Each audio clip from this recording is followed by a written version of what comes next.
Hi friends, welcome back to మాటే మంత్రం Telugu audio stories. అందరికీ నమస్కారం అండి. హాయ్ ఫ్రెండ్స్, ఈరోజు మనం చదువుకోబోయే కథ ప్రేమ ఎక్కడా నీ చిరునామా 22వ భాగం.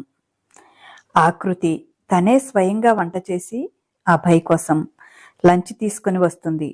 రోహిత్ వాళ్ళకి కూడా వేరేగా క్యారేజ్ తీసుకుని వస్తుంది. తాము తినే వరకు వాళ్ళెందుకు వెయిట్ చేయటం అని. ఆకృతి అభయ్కి తినిపించి పాట పాడి అతన్ని నిద్రపుచ్చుతుంది. నైట్ రొమాన్స్ చేస్తూ నిద్ర చాలక బాగా అలసటగా ఉంటున్నాడని అలా పాట పాడుతూనే తను కూడా నిద్రలోకి జారుకుంది. రోహిత్ క్యారేజ్ తీసుకుని వెళ్ళి చాలా ఎక్కువగా ఉండటంతో విజయ్కి కూడా కాల్ చేస్తాడు. విజయ్ వచ్చి, ఏంటి బ్రో, నాకు అర్జెంట్ వర్క్ ఉంది, ఏంటో త్వరగా చెప్పు అంటాడు. ఏమీ లేదులే అన్నా, లంచ్ చేద్దురా, వదినమ్మ ఫుడ్ తెచ్చింది. వదినమ్మ చెయ్యి చాలా పెద్దది, ఇద్దరికి తెస్తే నలుగురికి వస్తుంది. నీకు కూడా ఎలాగూ ఇంట్లో వండి పెట్టేవాళ్ళు లేరుగా, రా తిందాం అన్నాడు. పర్లేదులే, నేను క్యాంటీన్లో తింటాను, మీరు కానివ్వండి అన్నాడు విజయ్ మొహమాటంగా. నోరు మూసుకొని రాబాయ్, వదినమ్మ చేతి వంట తినాలంటే రాసి పెట్టి ఉండాలి. రారా, తినకుండా ఏం వర్క్ చేస్తావు అన్నాడు. ఏంట్రా బండోడా, నేనంటే మరీ అంత చులకనైపోయింది నీకు, ఎలా అంటే అలా మాట్లాడుతున్నావు అన్నాడు. ఏంటి బ్రో, కోపం వచ్చిందా? నువ్వు అన్న ఫ్రెండువని, నువ్వు కూడా మాలో ఒకడివి అని స్వతంత్రంగా మాట్లాడాను, సారీ. ఎంతైనా నువ్వు కంపెనీ హెడ్వి, నీకు మర్యాద ఇవ్వాలి. సారీ సార్ అన్నాడు రోహిత్ చిన్నపుచ్చుకొని. విజయ్ రోహిత్ వీపు మీద ఒకటి చర్చి, ఏంది బే మరీ నీలుగుతున్నావు? నువ్వు ఇష్టం వచ్చినట్లు మాట్లాడొచ్చు, కానీ నేను నిన్ను ఒక్క మాట కూడా అనకూడదా? నేను కూడా అదే స్వతంత్రంతో అన్నాన్రా. ఈసారి సార్ అంటే పుచ్చ పగులుతుంది అన్నాడు డెప్ప మీద ఒకటేస్తూ. నోరు మూసుకొని త్వరగా ఫుడ్ పెట్టు, ఆకలేస్తోంది అన్నాడు విజయ్. భలేవాడివేలే భయ్యా, కాసేపుట్లో భయపెట్టేశావు. కంపెనీ హెడ్ అయ్యేటప్పటికి కళ్ళు నెత్తుకొచ్చాయేమో అనుకున్నాను అన్నాడు రోహిత్. ఇన్నేళ్లుగా అబ్బుగాడికి నీడలా ఉండే నీకే కళ్ళు నెత్తికి రాలేదు, నాకెందుకు వస్తాయి బే అన్నాడు. ఏమోలే అన్నా, ఏదేమైనా మీతో జాగ్రత్తగా ఉండాలి. అయినా మీ ఊరు వాళ్ళు ఎప్పుడు ఎలా ఉంటారో తెలియదు. మీ ఊరు వాళ్ళకే ఉందనుకుంటా తిక్క. ఆ ఊరి నీళ్ల మహత్యమేమో మీ అందరికీ తిక్క అన్నాడు రోహిత్ మొహం టిమటమలాడిస్తూ. చురుగ్గా చూశాడు విజయ్. అబ్బో, చూసావులే కానీ భయ్యా, నేను అన్నకే భయపడను. నీ చూపులకు నేనేం భయపడను కానీ ముందు తిను అంటూ ప్లేట్లో అన్నీ వడ్డించి ఇచ్చాడు. రోహిత్ మొహం చూసి నవ్వుతూ, ఎలా భరిస్తున్నారు ఉదయ్ వీడిని అన్నాడు విజయ్. కొన్ని తప్పవు, భరించాలి, తప్పదు కదా, ఏం చేస్తాం బ్రో అన్నాడు ఉదయ్ కూడా నవ్వుతూ.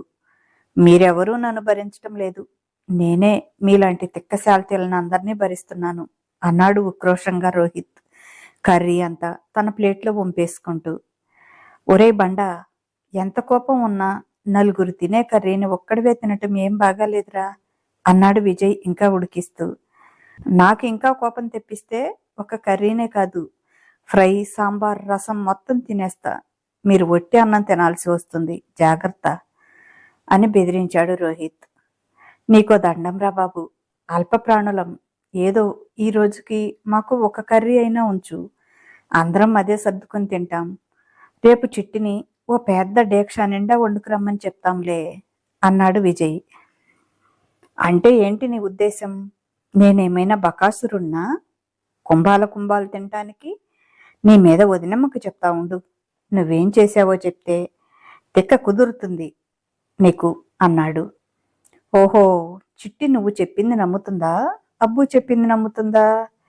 వాడు ఆల్రెడీ చెప్పేశాడు, ఇంకా నువ్వు మూసుకొని తిను, పిచ్చి వేషాలు వేయకుండా అన్నాడు.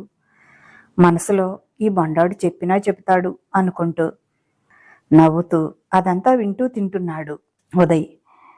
సరిపోయారిద్దరికిద్దరు అని నవ్వుకున్నాడు. ఉదయ్, విజయ్ తినేసి వాళ్ళ క్యాబిన్స్కి వాళ్ళు వెళ్ళిపోయారు. రోహిత్ మాత్రం అభయ్ ఎప్పుడు బయటికి వస్తాడా అని ఎదురు చూస్తూ ఉన్నాడు. ఓ గంటసేపు మంచి నిద్రపోయి అప్పుడు లేచాడు అభయ్. ఆదమరిచి నిద్రపోతున్న చిట్టిని చూస్తూ, చిట్టి, నన్ను కూడా పట్టపగలు పడుకోబెట్టేశావు కదే. నా లైఫ్లో ఇదే ఫస్ట్ టైం పగలు పడుకోవటం. అయినా చాలా రిలీఫ్గా ఉంది. ఈ మధ్య అసలు నిద్ర సరిపోవటం లేదు. చాలా రెస్ట్లెస్గా అనిపిస్తుంది. ఆ బడలికంతా తీరినట్లుగా ఉంది ఈ గంట నిద్రకే అనుకుంటూ లేచి వాష్రూమ్కి వెళ్ళి ఫ్రెష్ అయి వచ్చి డ్రెస్ వేసుకొని ఆఫీస్ రూమ్కి వెళ్ళి ఉదయ్కి కాల్ చేశాడు. బాస్ ఫోన్ కోసమే ఎదురు చూస్తున్న ఉదయ్ ఒక్క పరుగున అభయ్ ఆఫీస్ రూమ్కి వచ్చాడు. డోర్ బయటే నిలబడి మే ఐ కమిన్ సార్ అన్నాడు. కమిన్ అన్నాడు అభయ్. ఇంకా 1 అవర్లో హోటల్ తాజ్లో న్యూ సాఫ్ట్వేర్ కంపెనీతో కొలాబరేషన్ గురించి మీటింగ్ ఉంది సార్ అని చెప్పాడు. అంతలో ఆకృతి లేచి వచ్చింది. ఇప్పుడు వెళ్ళాలా అంది. అవును, ఇంటికి వచ్చేటప్పటికి కొంచెం లేట్ అవుతుంది, జాగ్రత్తగా వెళ్ళు అని చెప్పాడు. అవునా, నేను ఈరోజు గ్రానీ దగ్గరికి వెళ్దాం అనుకున్నాను. శశిని రిషిని చూసి కూడా చాలా రోజులైనట్లుగా అనిపిస్తోంది అంది దిగాలుగా. రేపు వెళ్దాం లేరా, సండే కదా, నేను కూడా కొంచెం లేజర్గా ఉంటాను. రేపైతే ఇబ్బంది కూడా ఉండదు అన్నాడు. సార్, రేపు మార్నింగ్ కూడా ఓ మీటింగ్ ఉంది అని నసిగాడు ఉదయ్. ఓకే, ఆ మీటింగ్ అటెండ్ అయ్యాక ఇట్నుంచి ఇటే ఇంటికి వెళ్దాం, ఓకేనా అన్నాడు అభయ్ చిట్టిని చూస్తూ. సరే అంది ఆకృతి. రోహిత్నిచ్చి చిట్టిని ఇంటికి పంపించి అభయ్ ఉదయ్ హోటల్ తాజ్కి బయలుదేరారు. 8 కల్లా వస్తానులే, జాగ్రత్తగా వెళ్ళు అని చెప్పాడు ఆకృతికి. సరేనని రోహిత్తో కలిసి బయలుదేరింది ఆకృతి. మీటింగ్ కోసం హోటల్కి వెళ్ళిపోయారు అభయ్ ఉదయ్. 8కి వస్తానన్న అభయ్ వచ్చేటప్పటికి 10 దాటింది. చిట్టికి విసుగ్గా ఉంది. ఆఫీస్ నుంచి కూడా ఈరోజు త్వరగా వచ్చేసింది. అక్కడికి పెందలాడే స్నానం చేసి పూలన్నీ కోసి మాలలు కట్టి హాల్లో ఉన్న కృష్ణయ్య విగ్రహానికి, దేవుడి గదిలో పటాలకి, చిన్న చిన్న విగ్రహాలకి అలంకరించింది. భక్తిగా కాసేపు కూర్చొని పూజ చేసుకుంది. ఉదయం పూట అభయ్ లేవనివ్వటం లేదు. తను కూడా లేవలేకపోతుంది. రాత్రంతా నిద్రపోనివ్వడు. 2 గంటల తర్వాతే తనను వదులుతాడు అభయ్. అలసిన శరీరం నిద్ర లేవటానికి మొరాయిస్తోంది. అందుకే మార్నింగ్ సరితనే దీపం పెడుతోంది. తను అభయ్ లేచేటప్పటికి 8 దాటిపోతుంది. అప్పుడు ఫ్రెష్ అయ్యి కిందికి వచ్చి తనతో పాటు బ్రేక్ఫాస్ట్ చేయకపోతే ఊరుకోడు అభయ్. అతను వెళ్ళిపోతే నేను స్కిప్ చేస్తానని. అందుకే కిందికి వచ్చి దేవుడి గదిలోకి వెళ్ళి దీపం పెట్టి నమస్కారం చేసుకొని ప్రసాదం పెట్టి హారతిస్తోంది.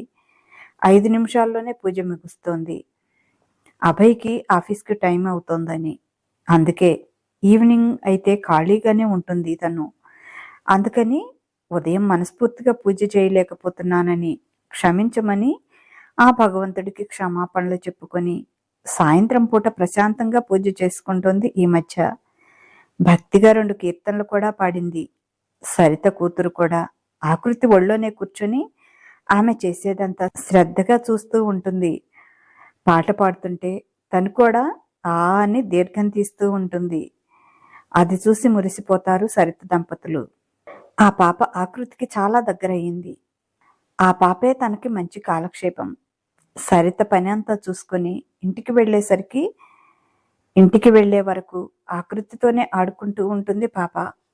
యజమాని తన బిడ్డని అలా చనువుగా ఎత్తుకోవటం, దగ్గరికి తీసుకోవటం సరితకి ఎంతో సంతోషాన్ని ఇస్తోంది. అభయ్ రావటం లేట్ కావటంతో ఆకృతికి విసుగ్గా అనిపిస్తోంది. పాప కూడా ఇక్కడే తినేసి నిద్రపోతోంది. సరిత తనకి తోడుగా ఏదో మాట్లాడుతూ అలాగే కూర్చుంటే వెళ్ళమని బలవంతంగా పంపేసింది. ఫోన్లో ఓల్డ్ సాంగ్స్ పెట్టుకుని వింటూ సోఫాలోనే పడుకొని అభయ్ కోసం ఎదురు చూస్తూ అలాగే మగత నిద్రలోకి జారుకుంది. ఆమె జడలో ఉన్న విరజాజుల పరిమళం ఆ హాలంతా పరుచుకుంది. దానితో పాటు పూజ చేస్తూ వెలిగించిన శాండల్ అగరబత్తి, హారతి కర్పూరం స్మెల్, కృష్ణయ్యకు వేసిన మల్లెల వాసన అన్నీ కలిపి అదొక వింత సుగంధం వస్తుంది. అభయ్ లోపలికి రాగానే గట్టిగా వాసన పీల్చాడు. మనసుకి హాయిగా అనిపించింది. సోఫాలో పడుకుని ఉన్న ఆకృతి దగ్గరికి వచ్చి ఆమె నిద్రపోతుందని గమనించి ఆమెను లేపకుండా సోఫా పక్కనే కింద కూర్చొని నిద్రలో అమాయకంగా ఉన్న ఆమె మొహాన్ని చూస్తూ అలాగే ఉండిపోయాడు. గాలికి ఎగురుతున్న ఆమె ముంగురులను సవరించి లేత గులాబీ రంగులో ఊరిస్తున్న ఆమె పెదవుల మీద చిరుముద్దిచ్చాడు. నిద్రలోనే కదిలి కన్నా అంటూ అతని మెడ చుట్టూ చేతులు వేసింది. ఇద్దరి పెదవులు మరింత గాఢంగా కలిసిపోయాయి. మగత నిద్రలో తనకు తెలియకుండానే అతని పెదవుల్ని సక్ చేస్తోంది. దాంతో తనని తాను మర్చిపోయి ఆ ముద్దుని మరింత గాఢంగా మార్చాడు. కాసేపటికి ఊపిరి భారంగా మారుతుంటే అప్పుడు ఈ లోకంలోకి వచ్చింది ఆకృతి. తన మొహం మీద అతని మొహం ఉండటంతో ఎవరో అర్థం కాలేదు. కానీ అతని స్పర్శ, అతని దగ్గర నుంచి వచ్చే పరిమళం చెబుతున్నాయి అతనెవరో. మరింత గట్టిగా బిగించింది అతని మెడ చుట్టూ ఉన్న చేతుల్ని. ఓ క్షణం గ్యాప్ ఇచ్చి మళ్లీ కొనసాగించాడు ఆ ముద్దుని. కాసేపటికి ఆమెను వదిలి, సారీనే చిట్టి, నిన్ను చూస్తూ కంట్రోల్ చేసుకోలేకపోయాను. నేను నిద్ర చెడగొట్టేశానా అన్నాడు. అలాంటిదేమీ లేదు. మీరు వచ్చి ఎంతసేపు అయింది? ఇలా కింద కూర్చున్నారేంటి అంది. ఇప్పుడే జస్ట్ 5 minutes నీ అందమైన మొహం చూస్తూ మైమర్చి ఇలా కూర్చుండిపోయాను. నిద్రలో కూడా మంచి ముద్దిచ్చావు అన్నాడు నవ్వుతూ. సిగ్గుపడింది ఆ మాటకి. సరేలే, వెళ్ళి ఫ్రెష్ అయ్యి రండి, చాలా టైం అయిపోయింది. ఇంకెప్పుడు డిన్నర్ చేస్తారు అంది. ఆమెను ఎత్తుకొని అప్పుడే రూమ్కి తీసుకువెళ్లాలన్న కోరికను బలవంతాన అణుచుకొని లేచి పైకి వెళ్ళాడు ఫ్రెష్ అవడానికి. అతను వెనకే వెళ్ళింది ఆకృతి. అతని బట్టలు తీసి బెడ్ మీద పెట్టి ఎదురు చూస్తూ కూర్చుంది. ఇంత చలిలో తలస్నానం ఎందుకు, జలుబు చేయదా అంటూ అతన్ని బెడ్ మీద కూర్చోబెట్టి టవల్తో శుభ్రంగా తల తుడుస్తుంటే ఆమె పైటను పక్కకు నెట్టి నెలవంక లాంటి నడుముతో, సుడులు తిరుగుతున్న నాభితో ఆటలాడుతూ ముద్దులు పెడుతూ ఉంటే, ఊరుకో కన్నయ్య, చక్కిలిగిలిగా ఉంది అంది మెలికలు తిరుగుతూ ఆకృతి. ఆమె నడుమును గట్టిగా కౌగిలించుకొని డిన్నర్ తర్వాత చేద్దాంలే అన్నాడు మత్తుగా. ప్లీజ్ కన్నా, నాకు ఆకలేస్తోంది. ఇప్పటికే చాలా లేట్ అయ్యింది. తిన్నాక నీ ఇష్టం అంది. అతని మీద ఆస్త్రం తప్ప ఏదీ పనిచేయదని.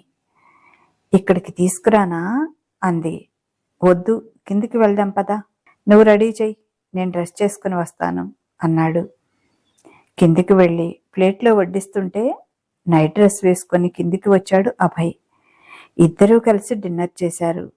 మధ్యాహ్నం నీ నిద్ర మాత్రం బాగా పనిచేస్తోంది. చాలా ఫ్రీగా ఉంది. రోజు మీటింగ్లో వాళ్ళు ప్రజెంటేషన్ ఇస్తుంటే నిద్ర వస్తూ ఉండేది. ఈరోజు చాలా యాక్టివ్గా అనిపించింది. వర్క్ కూడా చాలా ఫాస్ట్గా చేయగలిగాను.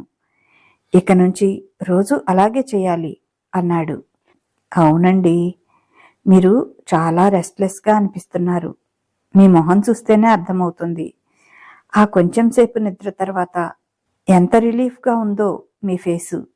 మిమ్మల్ని నిద్రపుచ్చి మంచి పని చేశాను అనిపించింది అంది ఆకృతి నవ్వుతూ. ఏదైనా వర్క్ ఉంటే నాకు చెప్పమంటే మీరేమో చెప్పటం లేదు.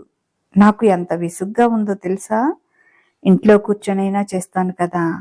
ప్లీజ్ ఏదైనా వర్క్ ఇవ్వండి. చాలా అంటే చాలా బోర్ కొడుతోంది అంది. ఓకే, మండే నుంచి వర్క్ చెప్తాలే అన్నాడు. దానికి చాలా హ్యాపీ ఫీల్ అయింది ఆకృతి. సరేనండి, రేపు ఇంటికి వెళ్దామన్నారుగా, మీకు వీలవుతుందా? లేకపోతే నేనొక్కదాన్నైనా వెళ్ళొస్తాను. మనం వచ్చి చాలా రోజులైంది. నాకు వాళ్ళందరినీ చూడాలనిపిస్తోంది అంది. రేపు మార్నింగ్ వెళ్దామని చెప్పానుగా అని డిన్నర్ ఫినిష్ కావటంతో లేచి రూమ్కి వెళ్ళారు. రూమ్కి వెళ్ళాక తన బ్యాగ్లోంచి కొన్ని పేపర్స్ తీసి ఆకృతి చేతిలో పెట్టాడు. ఏంటండి ఇది అంది. చూడు అన్నాడు. తీసి చూసింది. కానీ ఆకృతికి ఏమీ అర్థం కాలేదు. ఇవేంటో ప్రాపర్టీ పేపర్స్ లా ఉన్నాయి, నాకేమీ అర్థం కాలేదు అంది.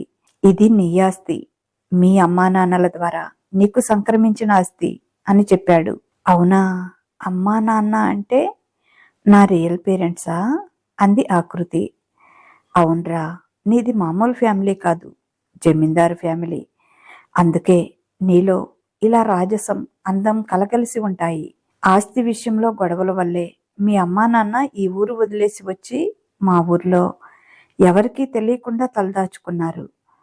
ఈ ఆస్తి కోసం వాళ్ళు కోర్టుకు కూడా వెళ్ళారు. కానీ దురదృష్టం ఏంటంటే కోర్టులో కేసు తేలకముందే వాళ్ళు చనిపోయారు.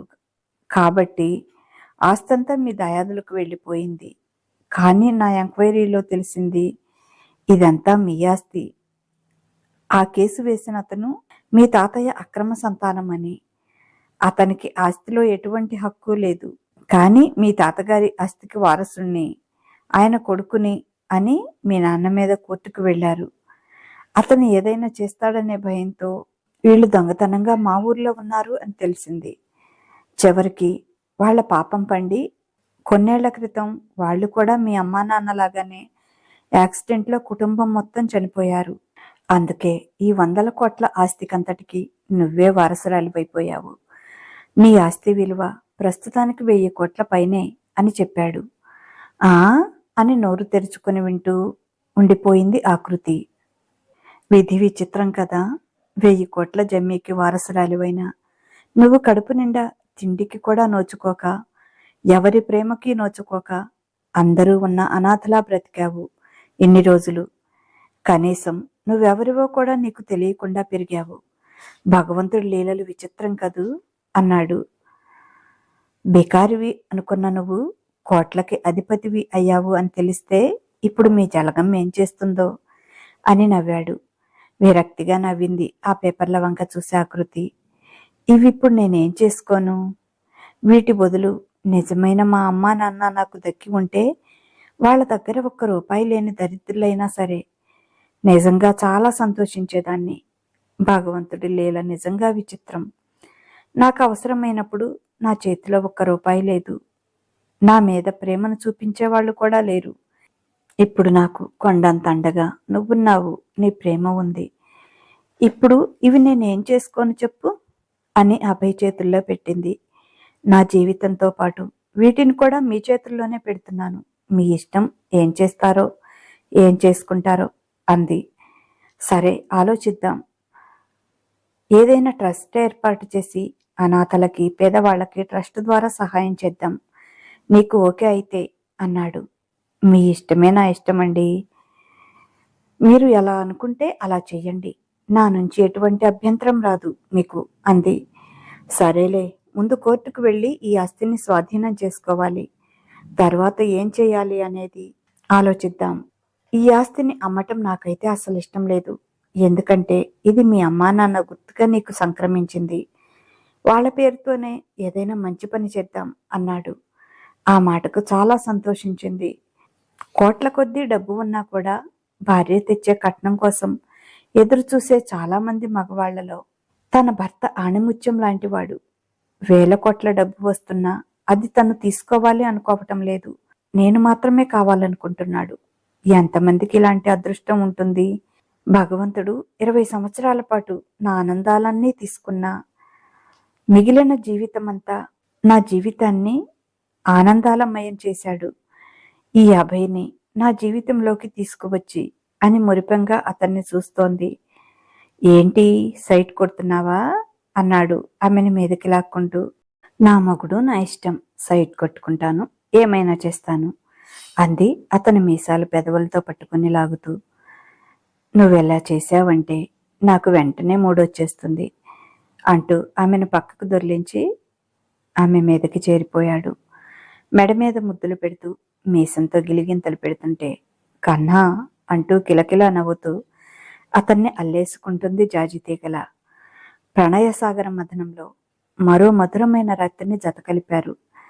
మరుసటి రోజు ఉదయమే లేచి శశి వాళ్ల కోసం ఏవో స్నాక్స్ తయారు చేసింది. బ్రేక్ఫాస్ట్ అయ్యాక అవి తీసుకొని ఇద్దరూ కలిసి ఆఫీస్కి వెళ్ళారు. నువ్వు ఇక్కడే వెయిట్ చేయరా, నాకు ఓ చిన్న మీటింగ్ ఉంది, 1 అవర్లో వచ్చేస్తాను అని చెప్పి వెళ్ళాడు అభయ్. ఫోన్లో సాంగ్స్ పెట్టుకొని వింటూ కూర్చుంది ఆకృతి.